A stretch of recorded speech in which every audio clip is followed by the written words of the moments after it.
Hi YouTubers. I was just sort of reminiscing a little while ago about, back in the day,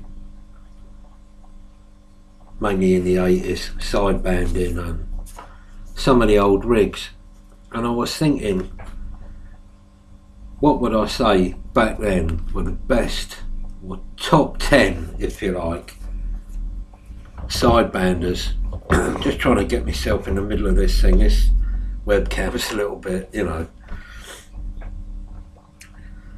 I think if I could have a rig from back in the 80s, brand spanking new in the box, after a lot of thought and consideration, I'll have to say the Cobra 148 GTL-DX. I had a lot of fun on the few that I had, including one brand new one. This is only my opinion, of course, and I'm only sort of doing this video so you can put your thoughts about what you think. I mean, I'm not like saying that this is it and the 148 was the best rig ever made. I mean, they're obviously dated now, but I'll give you, hang on, how many have I got here? 1, 2, 3, 4, 5, 6, 7, 8, 9. I've actually got 11. And I know there's loads that I will not include in this list. And I haven't done these in particular order. So I say number one, in my opinion, it's got to be the Cobra 148. Let me have a look through my list. Runner up, I would probably say President Jackson. They're a good rig. They sound good on all modes, Quite a punchy rig. Now they did have some issues with front end overload, but they sorted that where you could turn the RF gain down, nothing not livable. The Lincoln as well. Lincoln's maybe a bit of a different animal. It's more of a 10-metre rig, but they're a bit of a cracking rig. I must admit I had one and I didn't particularly get on with it, but I was using it for mobile. It was mainly down to my eyeballs. I couldn't read where I was, small frequency display and all that. Other rigs of note, I suppose I've just told you the top three. President Adams in its day was a brilliant rig. Though a bit of a monster to try and modify, but there you go, people did get around it. Another rig that I had that I enjoyed using at the time was a President Madison. That was an home base. I'm mainly sort of talking about these on performance on sideband more than anything else.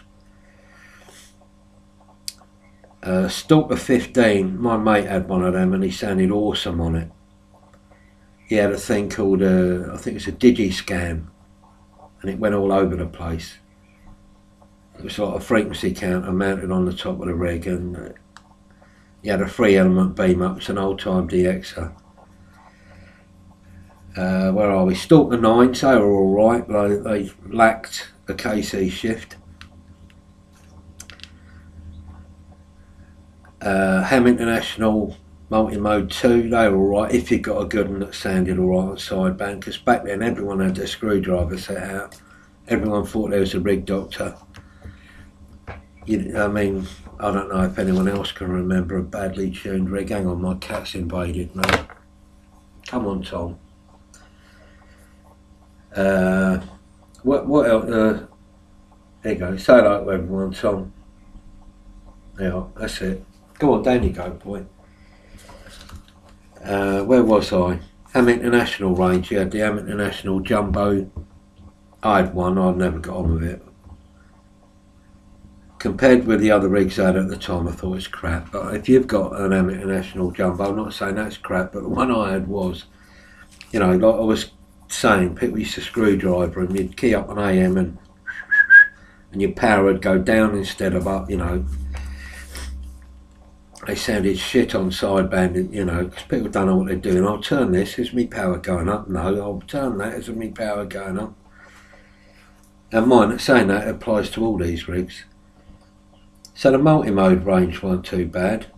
Then you had the TriStars, My first sideband was a TriStar 747 and it sounded like it was horrible. I had a TriStar 777, that was quite a nice rig. And then a lot of people's favourite, and it still is, the iGain 5s. They were alright.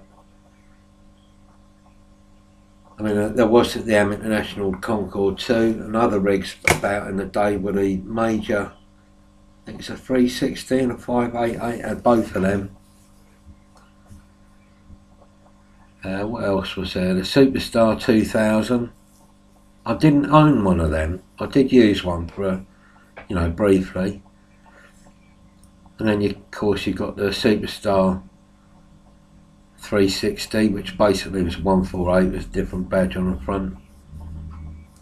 But there you go. There are a couple of the bits of kit I use. And there was another one I had that I made my first sideband